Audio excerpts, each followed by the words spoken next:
Bonjour et bienvenue dans ce module concernant la rédaction d'un rapport d'arbitre. Dans ce module, vous allez apprendre quand et comment un rapport d'arbitre doit être rédigé. Premièrement, quand devez-vous rédiger un rapport? Il faut rédiger un rapport dans les trois cas suivants. L'arrêt du match, dans le cas d'incidents divers, ou lorsqu'un carton rouge a été adressé. Lors de la rédaction de ce rapport, veillez bien à ce qu'il soit le plus complet possible. Il doit contenir une description des faits objective, l'identité du ou de la responsable, les circonstances, etc. Pour vous aider à cette rédaction, voici quelques questions à vous poser. Qui est concerné? Que s'est-il passé? Quand cela s'est-il passé? Comment? Où? Et pourquoi? Ces questions sont des clés importantes dans la rédaction d'un rapport précis, alors n'hésitez pas à vous en servir. Voyons de plus près le premier cas, l'arrêt du match. Pourquoi le match a-t-il été arrêté? Voici deux exemples. Alors que nous disputions la 34e minute, le terrain est devenu impraticable en raison de fortes chutes de neige. L'arrêt du match peut être dû à un événement climatique comme des chutes de neige ou encore de fortes pluies. L'arrêt du match est nécessaire à partir du moment où l'intégrité physique des joueurs est concernée. À la 56e minute, un spectateur de l'équipe X est monté sur la pelouse et a tabassé le joueur de l'équipe B portant le numéro 5. La sécurité des joueurs n'étant plus garantie après cet incident, j'ai décidé d'arrêter définitivement la rencontre. Voyons le deuxième cas, les incidents divers. Petit exemple. Lors de la rentrée au vestiaire à la fin de la première mi-temps, un joueur de l'équipe A a été victime de propos racistes. Les spectateurs de l'équipe B présents en tribune l'ont insulté de, je cite, sale nègre. J'ai donc relaté les faits aux délégués visités. Dans la mesure où tout était rentré dans l'ordre, nous avons pu poursuivre le match au retour de la mi-temps. Il est important de noter qu'un rapport doit être rédigé même dans le cas où le match a repris. Voyons maintenant le troisième cas, lorsqu'un carton rouge est adressé. Nous allons voir ici plusieurs situations qui mènent à un carton rouge. Un carton rouge peut être adressé pour l'une ou plusieurs de ces situations. Le défenseur empêche une occasion nette de but, denying obvious goal scoring opportunity, DOXO. Lors d'une faute grossière, Serious Foul Play, SFP, ou lorsqu'un joueur fait preuve d'un comportement violent, Violent Conduct. Ou alors, d'un combiné des éléments précités, exemple, DOXO plus SFP. Que faut-il se demander? Lors de l'écriture du rapport, il faut se rappeler au mieux de la phase de jeu, tout en essayant de répondre aux questions habituelles que nous avons vues juste avant. Qui, quoi, quand, comment, où et pourquoi. Premier exemple, DOXO. Voici une phase de jeu qui illustre celui-ci. Mettons-nous à la place de l'arbitre et analysons cette phase.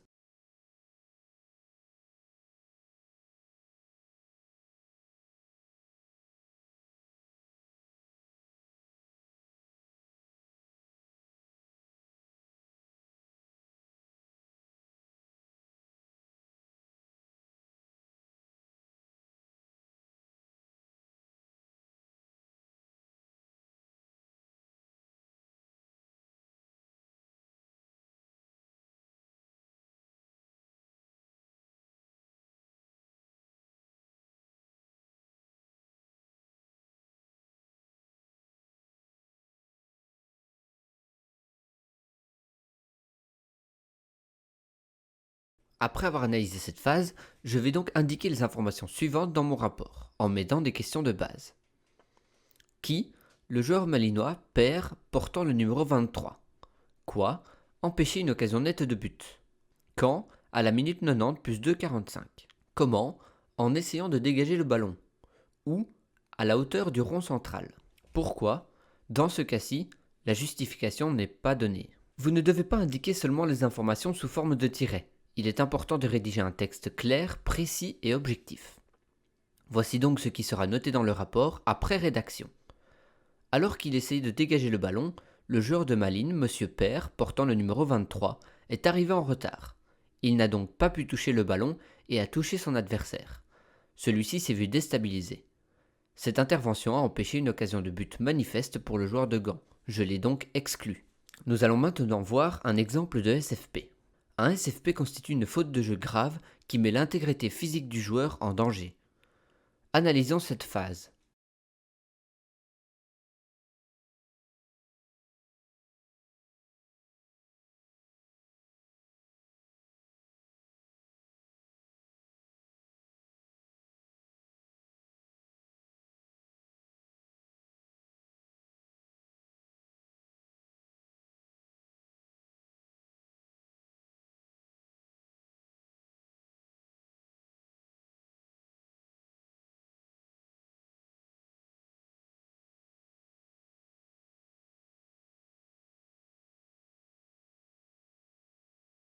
À nouveau, je m'aide des questions pour indiquer les bonnes informations.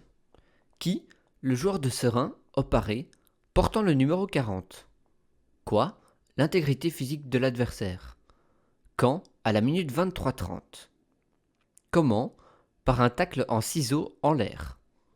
Ou le long de la ligne de touche devant les bancs. Pourquoi? Pour empêcher une contre-attaque. Et donc, après rédaction, il sera indiqué ceci dans mon rapport.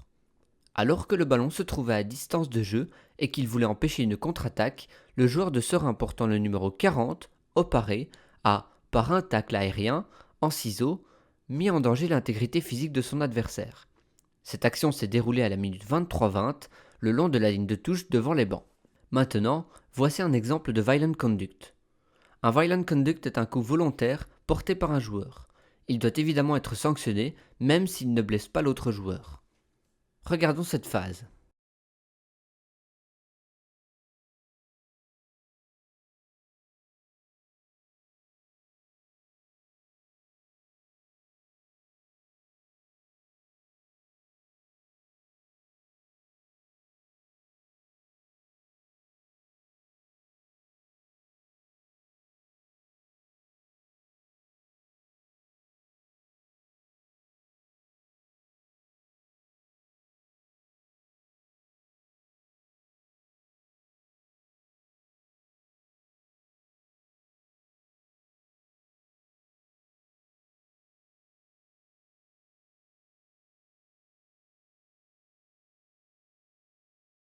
Toujours grâce aux questions, je sélectionne les informations importantes. Qui? Le joueur du RWDM Nangis portant le numéro 8. Quoi? Un coup volontaire. Quand? À la minute 43:37. Comment? Par un coup de pied. Ou au milieu du terrain. Pourquoi? Par frustration. Et je rédige, une fois de plus, un texte clair, précis et objectif dans mon rapport. À la suite d'une perte de balle, et sans aucune intention de jouer le ballon, le joueur du RWDM portant le numéro 8, Nangis, a, par simple frustration, donné un coup de pied volontaire à son adversaire. Il ne lui était pas possible de jouer le ballon lors de cette intervention qui a eu lieu à la minute 43:30 au milieu du terrain. Enfin, nous allons voir un exemple de combiné. Le combiné, comme son nom l'indique, combine plusieurs des critères que nous venons d'aborder. Dans ce cas-ci, l'arbitre adressera un carton rouge pour un combiné SFP plus DOXO. Analysons cette phase.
À nouveau, grâce aux questions que nous avons vues, je sélectionne mes informations. Qui? Le joueur de Westerlo portant le numéro 18. Quoi? L'intégrité physique de l'adversaire plus DOXO.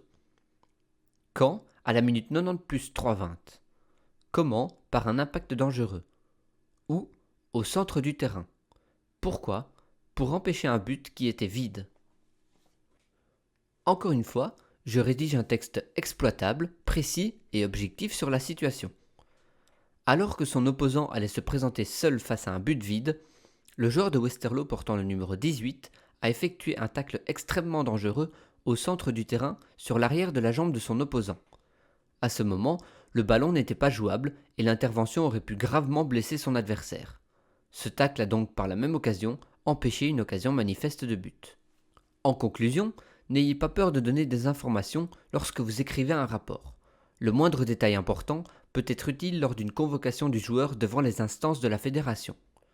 Attention néanmoins à rester correct et objectif. Le but n'est pas de donner son avis personnel sur la situation. Évitez donc de vous laisser prendre par vos émotions. Si un joueur que vous n'aimez pas du tout reçoit un carton rouge, n'exagérez pas les faits pour que sa sanction soit plus importante. Nous espérons que ce module vous sera utile dans votre carrière d'arbitre. En cas de question, n'hésitez pas à nous contacter à l'adresse suivante ade@acff.be ou abo@acff.be.